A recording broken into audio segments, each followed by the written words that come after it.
A warning to listeners. This podcast includes descriptions of gun violence and associated trauma. Please take care when listening. I didn't hear about the shooting until Sunday morning when my parents did call my home. It was the morning of September 1st, 1996, when Leanne Bell's mother called and asked for an unusual favor. A member of the Church of Jesus Christ of Latter-day Saints, Leanne was busy getting her 5 children ready for Sunday morning service. Her mother asked her if she would take a friend to church with her. Leanne knew the friend, a woman named Nalita. Her parents met the single mother of 3 when they were serving a church mission in New York in the early 90s. And she said, Nalita's son has committed a horrible crime, and all that Nalita wants to do this morning is be in a place where she can partake of the sacrament to bring peace and comfort to her soul. Leanne agreed to her mother's request, but she also wondered if she was equipped to deal with the kind of pain this woman must be feeling. She asked her husband to help her, and they left their 14-year-old son in charge of his siblings, while they drove to Nalita's apartment just a few minutes from their Salt Lake City home. I helped her basically from her apartment to the car. I knew at the moment, seeing her, that it was very sad. Real pain. Real intense pain. And I have questioned since. I don't know how she moved about, really. I don't know how she physically was able to leave her apartment and get in our car and go to church after hearing and knowing the intensity, the severity of what had just happened with her son, what he had done.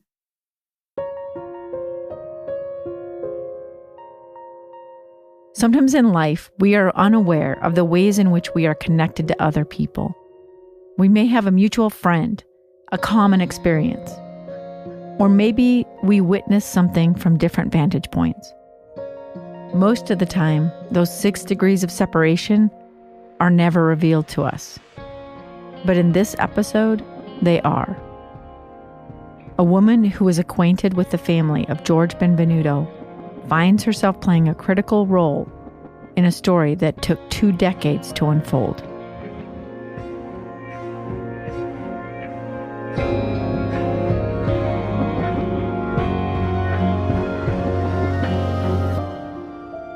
From KSL Podcasts, I'm Amy Donaldson, and this is The Letter. Episode 7, Delivered.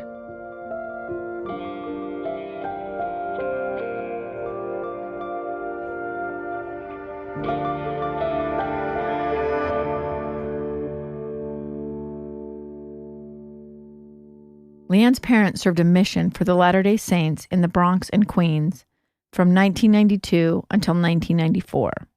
Part of their assignment as missionaries, or what members refer to as a calling, was to help families like the Benvenutos. Part of their calling was to befriend and seek out and support members of the church who were recently baptized, or they were referred to as new members. In this way, Leanne's parents met Nalita.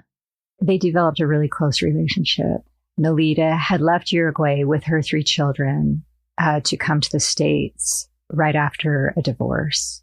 So she was this mother who was trying to make this quality life for her children in the States. Her 3 children were her life, and she served them and was dedicated to the church, and there was just so much love for her children. Leanne's parents told her stories about Nalita's devotion to her newfound faith. My parents would offer these lessons in their home. Nalita would take the subway, change lines here and there, and then walk a pretty far distance to my parents' apartment, really in hopes of bettering herself and finding strength and learning more about the gospel of Jesus Christ. That she knew that this avenue, that this place of worship and learning was something that could bring her comfort and stability in her family's lives, all of her children. That was her goal. So she made great sacrifices in attending these meetings, just like a pilgrim, just forge ahead. When the 18-month mission was complete, Leanne's parents said an emotional goodbye to the people they were serving in New York and came home to Provo, Utah. Not too long after they left, they heard from Nalita. She told them she wanted to move her family to Utah as well. The explanation was that she wanted to give her children even a better opportunity in Utah, where the church flourished and in her mind would be more of a safe haven than the city of New York.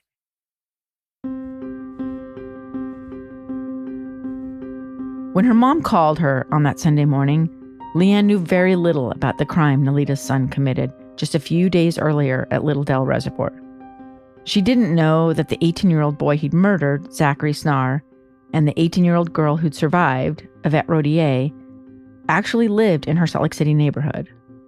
She didn't know that many of those teenagers who attended her local Latter-day Saint congregation also went to school with Zach and Yvette, the same school that her oldest child would attend a year later.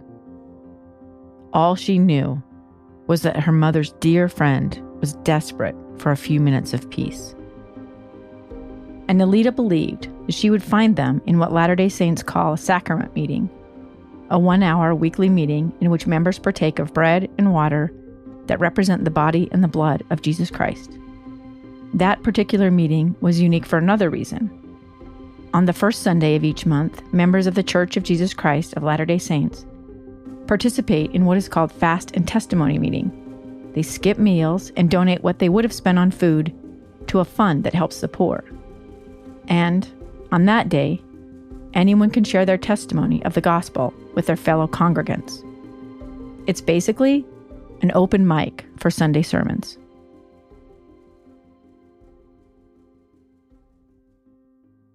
Leanne says they drove from Nalita's apartment to Leanne's home in silence. Before they left for the church service, she and her husband gathered their children and knelt in their living room for a prayer. Just asked for comfort and that peace would be found somehow in the meeting. And then we got in the car and drove to church. But she just shook her head a lot. Just tears flowed just very easily. She wore sunglasses. I just wonder if the heavens felt a little closed to her at the time.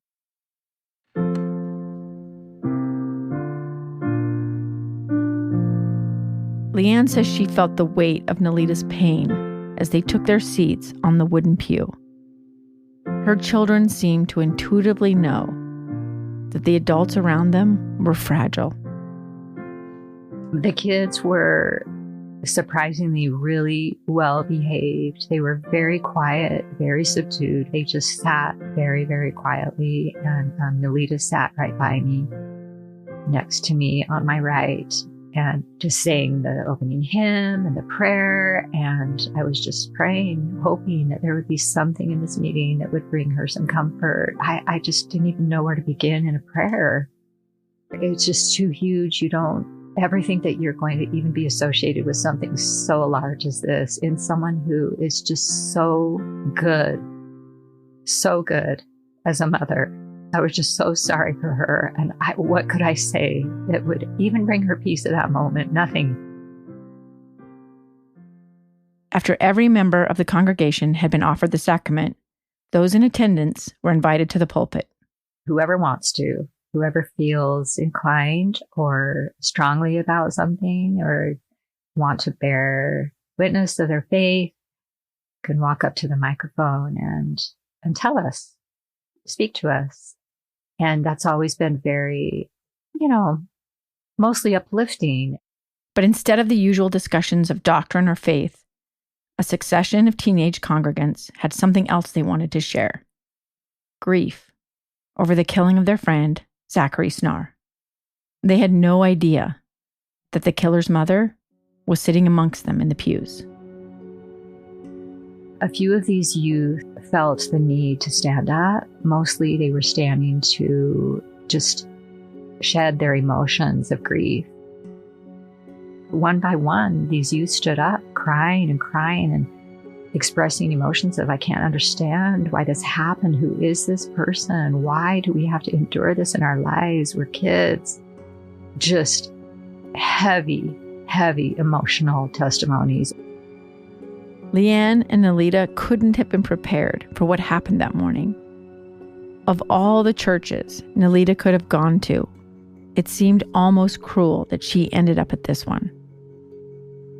The mother of this killer, which the youth had no idea, was sitting right next to me on the bench, listening to how her son had changed these youth's lives forever.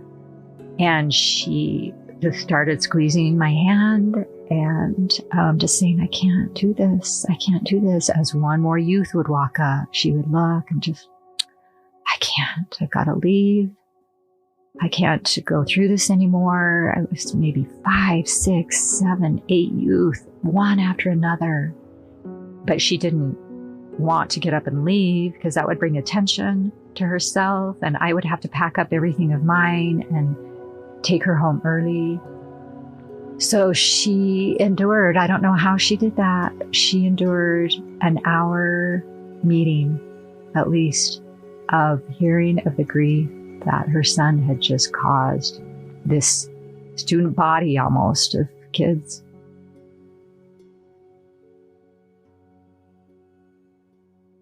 I took her home alone, just Nalita and I in the car, and nothing was said much. I did remember saying, Nalita, I know that you will find a purpose in this someday, and you will find comfort eventually in your life. And of course, she couldn't respond. I don't even know if words were heard at that point. She just wanted to get home really quickly.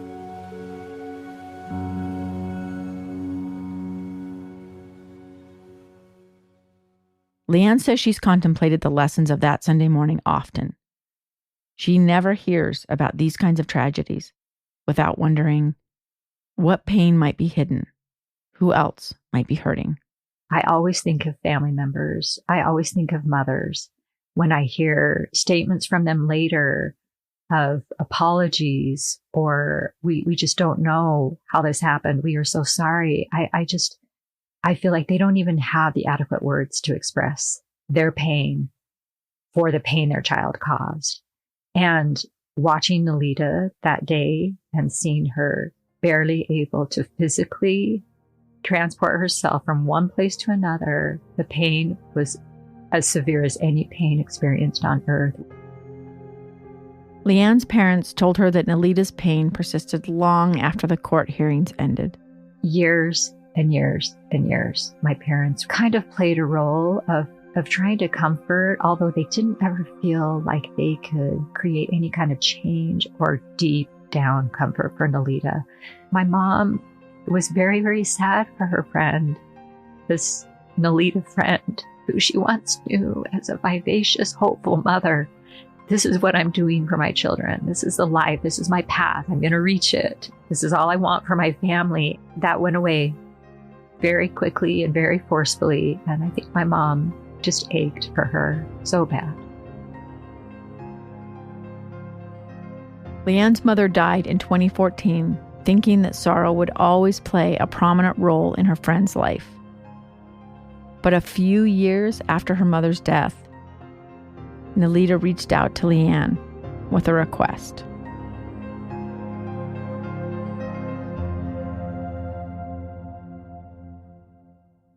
Nalita emailed me one day and said that George had written a letter to the victims and that he wanted someone to hand deliver this letter to the Snar family. And would I be able to do that? Would I be the person that would hand deliver the letter? And I really wanted to think about it because I wanted to imagine what this would look like. Just going to the Snar's porch and ringing the doorbell with a letter for them from this criminal. the man who'd taken their son's life. I didn't know where they were at emotionally, spiritually, mentally. I had no idea. I didn't know the Snarr family at all. I'd never met them. And so I told Nolita that I would need to think about it. So I thought about it. I prayed about it. I didn't feel like I had received any kind of reassurance or answer. So I told Nolita, I don't think I can do that. I want to watch out for the victims first. And that's great that George has a letter of repentance, but I can't find a way yet. And she was nice. She was kind. And if you ever change your mind, please let me know. He really wants it to be hand delivered so that he can know they received it and have someone report back that it's in their hands. Leanne declined to deliver the letter, but she didn't just forget about it either. It was about a year later when she realized she had a connection with Zachary's mom, Cy Snarr. Her cousin, Karen Fairbanks, was friends with Cy. This thought just came to me that maybe I should ask my cousin when she's communicating with Cy, let Cy know that I have access to a letter from George if she's interested. And that's where this all unfolded. That's after the break. It was Christmas of 2018 when Cy Snarr met her good friend Karen Fairbanks for their annual holiday dinner. And Cy could tell Karen had something on her mind. And we were sitting there and she says, Cy, I have something to tell you. And I'm a little nervous to tell you. And I said, well, is it about Jorge? Because I figured, why else would you be nervous to talk? And she says, yeah. And I said, well, what? And she says, well, he wants to give you a letter. Cy learned that Nolita had hoped to have someone hand deliver the letter to the Snarrs more than a year earlier. For some reason, she told me that night. And I just looked at her and I said, I've waited 22 years for that letter. Every August 28th, every single August 28th, I think. Does he know what today is? Does he even think about Zach? Does he care? That had always been in my mind. And so I said, I want the letter. I want it. And she said, are you sure? I said, yeah, I'm sure. When she got home, Cy called her oldest son, Trent, and told him about the letter. And he says, well, I don't think you should read it. What if he says something that's upsetting? Is this going to make you sad or upset you? And I said, Trent, he can't take any more from me than he already has. He can't hurt me anymore. And I said, I really think it's got to be an apology. Why else would he send a letter? And he says, well, what if he just wants you to get him out? And I said, well, that can't happen. Meanwhile, Karen called Leanne to report back about her conversation with Cy. My cousin got back to me. She called me and she said, Cy's really interested in the letter and would love to have that. And I'm going to give you her number and you work it out with her, but she is interested in it. Leanne's first call was to Nolita. And I said, I'll deliver the letter. It's wanted and it's actually really anticipated. I mean, Cy wants the letter. So in January of 2019, Nolita sent the letter overnight by registered mail. Leanne signed for it and contemplated what she held in her hands. I think I just felt the power of a man in prison, of his sorrow and his need and desire for relief, to offer relief to a family that he had hurt very badly, to families, to victims, friends, many people. And so I, of course, just kept it and called Cy, and we made up in a time to meet and that she would receive this letter. Leanne invited Cy to her home. In the same room where she knelt in prayer with Nolita all those years ago, Leanne handed Cy a letter from the man who killed her son. And she just kept it in her lap and said, I'll wait to open it with Ron. We've been through all this from the beginning together and we'll read it together. And then we just talked about life, my parents, the events, just so many things. She had explained, that she was nervous about it too and really didn't want any part of it. And then she told me a story that just blew me out of the water. The story was about that painful church meeting. And every single testimony in that meeting was about that, about Zach and Yvette. And that poor woman had to sit there and listen to it. And I can't imagine what that was like for her.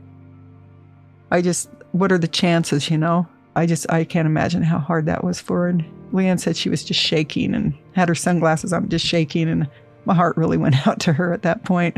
Mm-hmm. You know, how awful for her. As they talked, Cy and Leanne forged an immediate bond. I felt very close to Cy. It was a very strong, I'll just describe it as a warmth in the room, a feeling of relief. I hate to use the term loosely of closure, but it really was kind of a moment of just relief.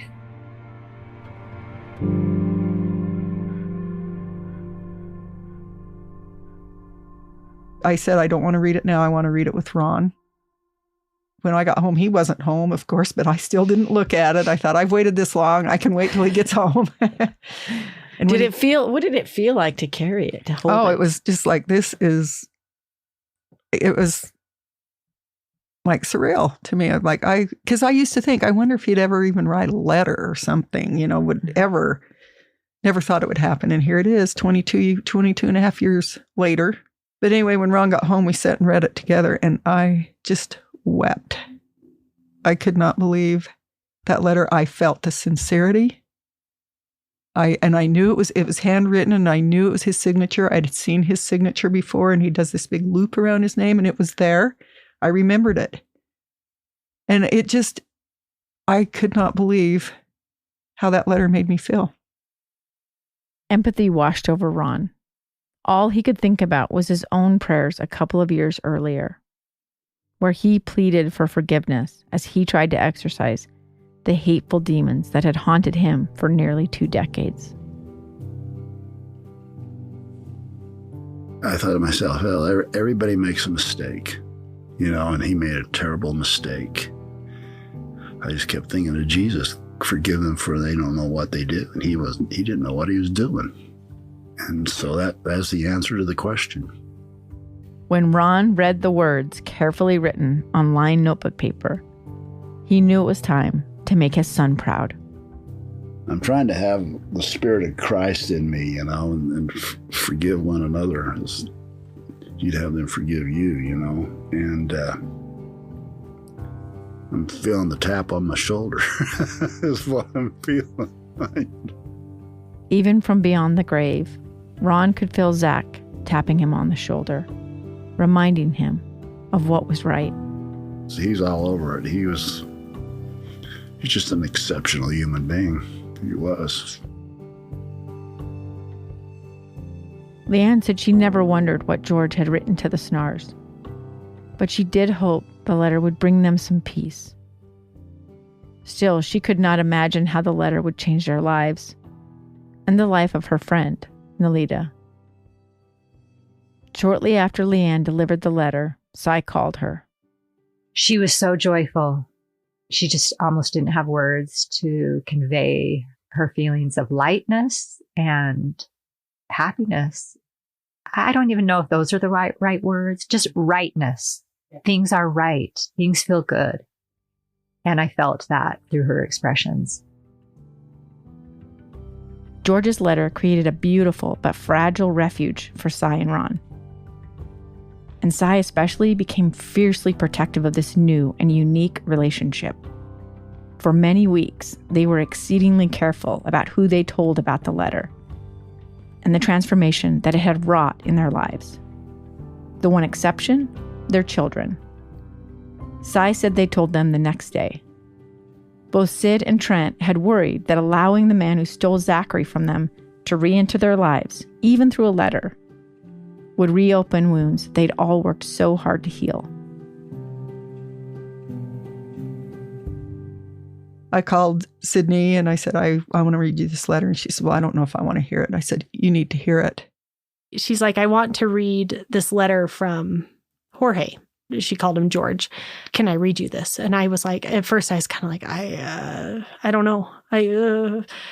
But I thought, do you know what? Yeah, let me hear.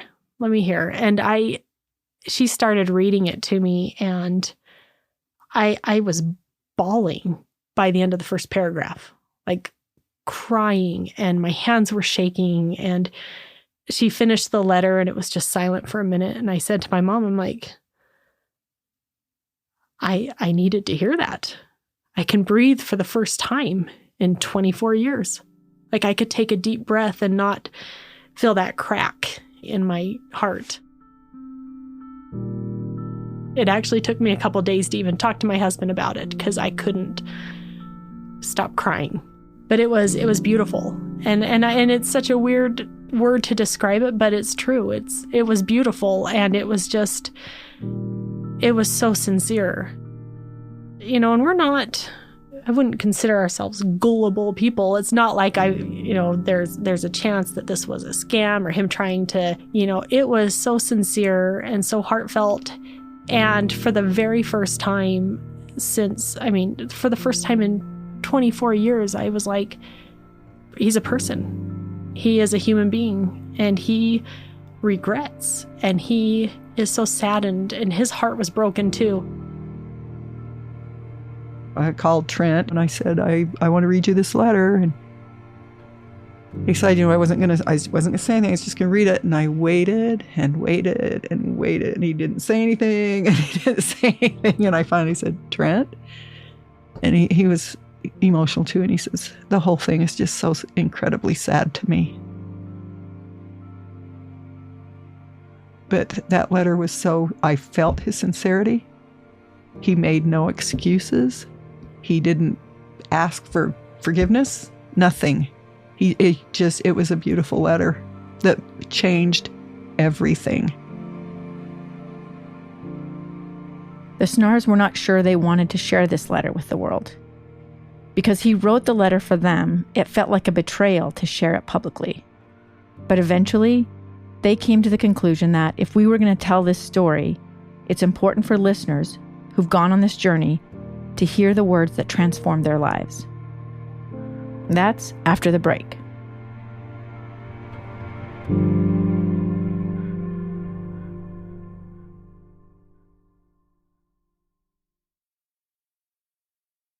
As Sai reads the letter aloud, I would just like listeners to consider that we cannot ever completely understand what these words would mean to someone whose son was murdered. To the Snar family, I want to begin by saying that I wrote this letter because I thought that it would be the right thing to do for the people that I have affected, and not because I wanted anyone to relive painful memories. I hope that I was right in making this decision. I should have written this letter of apology many years ago, but the truth is that I had to do a lot of growing, maturing, and reflecting first. For a very long time, I lived in denial about what I had done, my responsibility and guilt, the seriousness of my crime, and how profoundly it affected so many people.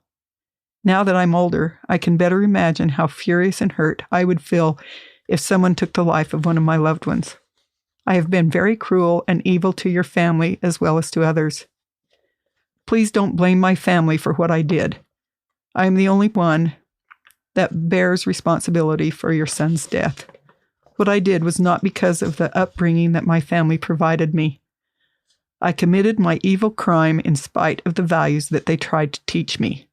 They are good people who feel a deep regret and sadness for your loss and suffering. I want to apologize to everyone that I hurt by taking Zachary away from his parents, family, friends, church members, schoolmates, as well as anyone else who knew and loved him. Every day I regret taking Zachary's life from him and denying him the journey and destiny that his Heavenly Father had planned for him. I apologize for taking away from him his right to pursue his goals, dreams, and happiness. I'm sorry for taking away from him and the people that loved him the time that you would have spent together. I wish that I could undo what I did, the suffering I caused, and the emptiness I left behind in so many lives. I'm sorry that I put all of you through this living hell. Sincerely, Jorge Benvenuto. I feel his sincerity in that apology. And, it means more because he didn't write it right away, because it wouldn't have been sincere. The fact that he admits that, and he said he had to realize what he had done. But I just think it was so eloquent. I don't think he just sat and wrote it out. I think he put a lot of thought into it. Probably rewrote it many times. Mm-hmm. Karen, my friend, said he not only gave you your greatest pain, he has given you your greatest gift. And it's so true.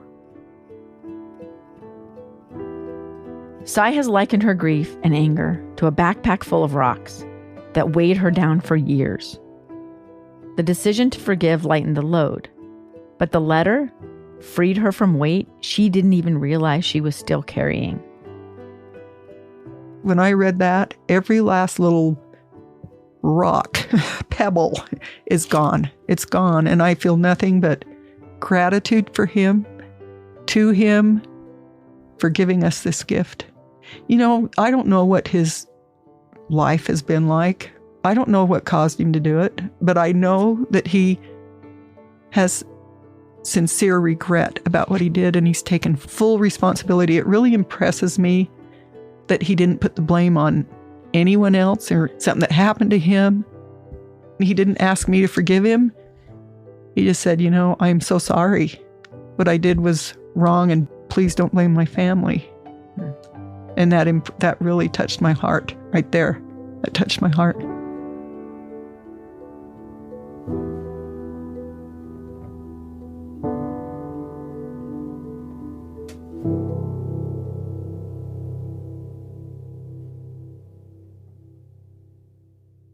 I think it's important to let you know that we did reach out to George and ask him if he wanted to participate in the podcast.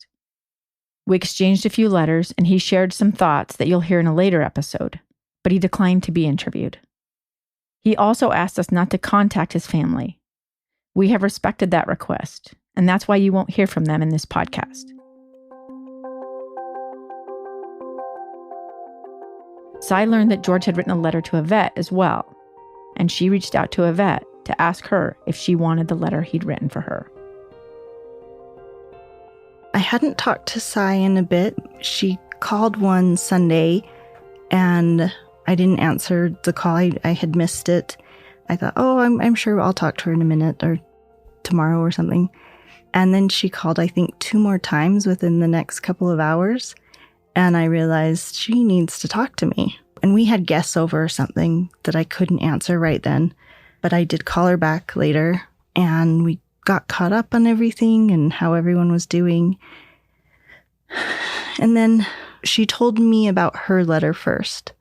She told me how beneficial it's been for her. And were you surprised that she got a letter? Very. Okay. Very. I would never think that she would want to hear from him. But I loved that for her, that was her decision. Were you surprised that he wrote one? Absolutely. He never showed any signs of remorse or interest in any of us. And so that he had a desire to write a letter, that was shocking. Mm-hmm.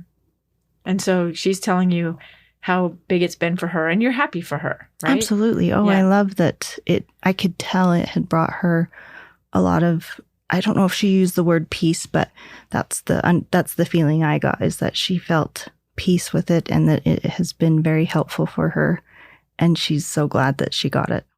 Then Cy told Yvette there's a letter for her too. And I could tell she was nervous to ask me.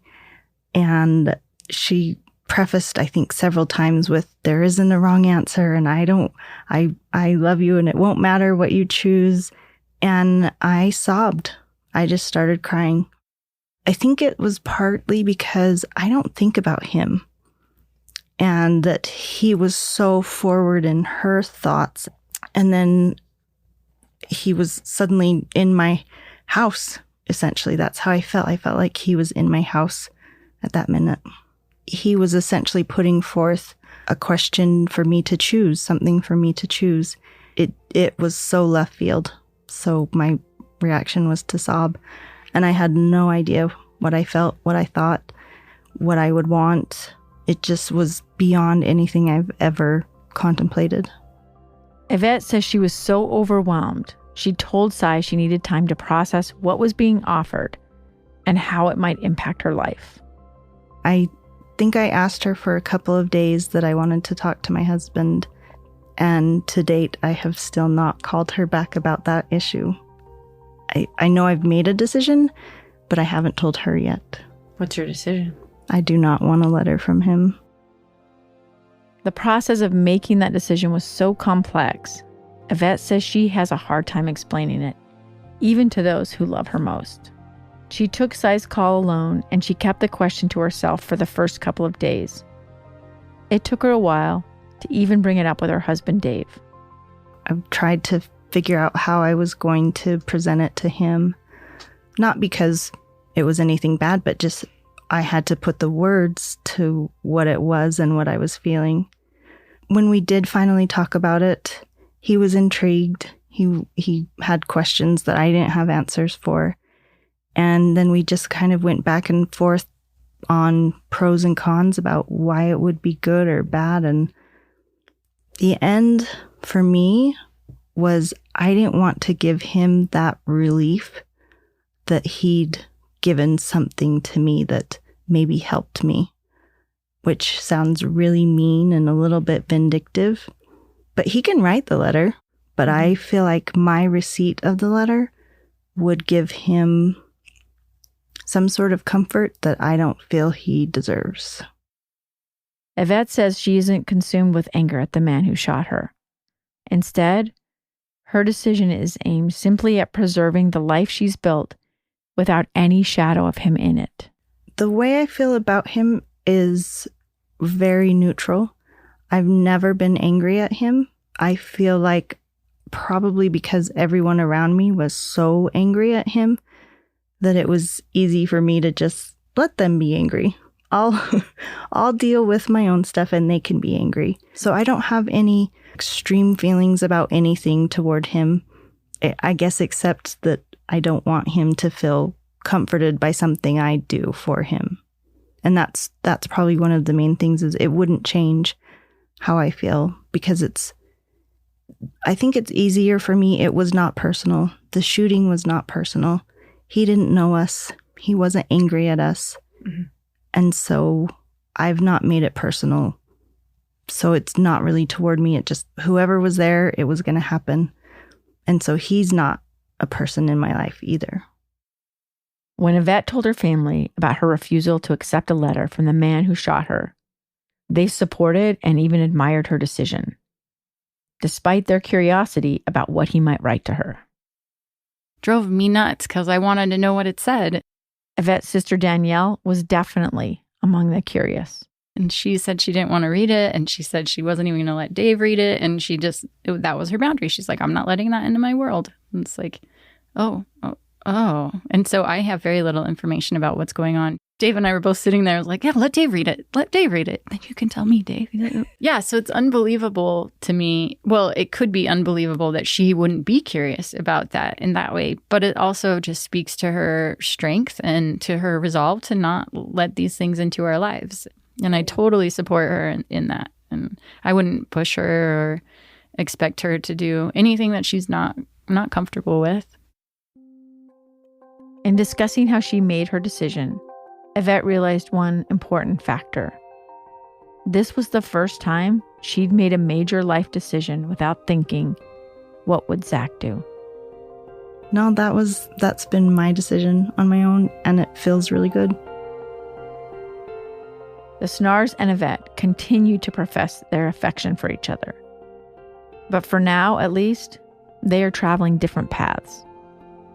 Sydney understands why Yvette wouldn't want the letter, and says had the request not come from her own mother, she may never have opened herself up either. I can't imagine surviving the ordeal that Yvette went through. The fear that she must have felt, and how terrifying it was for her to feel his breath on her face while he searched their pockets, and the fact that she had to play dead. And I get why she doesn't want to see it. Yvette and Leanne have never met, But Leanne says if there's anyone in this story to whom she relates, it's Yvette. And she is not surprised that she does not want a letter from George. I do think of Yvette, and I can see myself as Yvette. Yeah,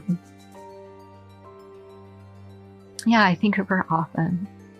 And I do feel that we as individuals personally can gauge ourselves and our responses, our wishes and desires. We know ourselves really well. We know what actions will cause comfort and what actions may cause more grief. And we're tenuous, we're fragile, we calculate things very carefully for our comfort. And so I understand completely how that has to be a very careful guide for her. Just how I was as this outsider to just a mere letter, delivering a letter. I couldn't do it.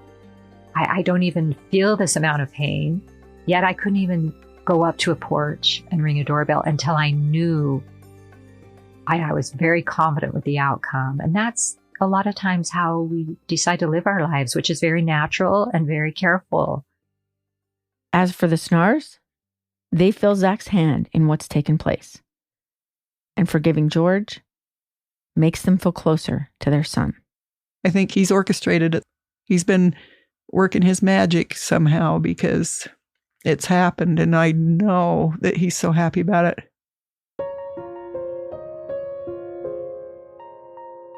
I believe in miracles.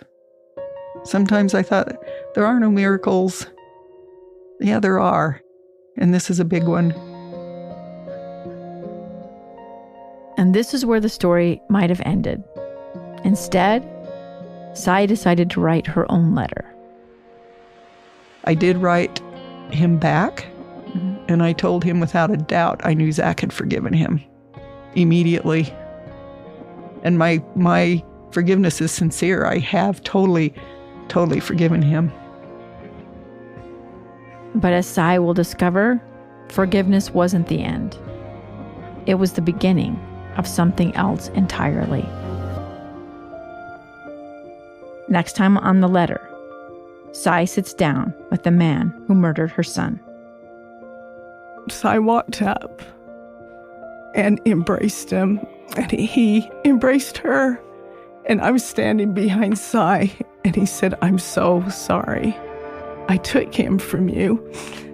And Cy said, "I know you are."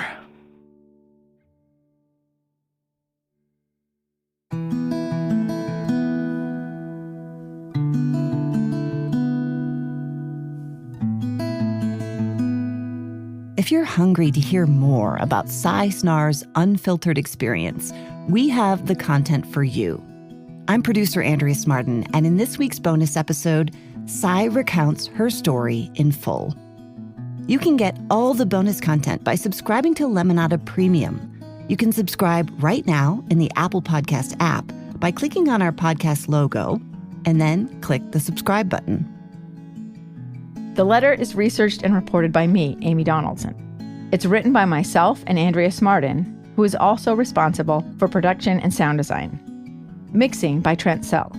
Special thanks to Nina Earnest, Becky Bruce, KellieAnn Halvorsen, Ryan Meeks, Josh Tilton, Ben Kuebrich, and Dave Cawley. Main musical score composed by Allison Leyton Brown. With KSL Podcast executive producer Sheryl Worsley. For Lemonada Media, executive producers Jessica Cordova Kramer and Stephanie Wittels Wax. And executive producers Paul Anderson and Nick Panella with WorkHouse Media. If you like our show, please give us a rating and a review. It helps people find us. Follow us at theletterpodcast.com and on social at The Letter Podcast.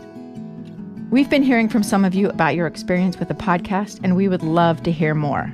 If you have a comment or question, feel free to leave us a voicemail at 801-575-4398. That's 801-575-4398. We might play it on the show or in a bonus episode. The Letter is produced by KSL Podcasts and Lemonada Media in association with WorkHouse Media.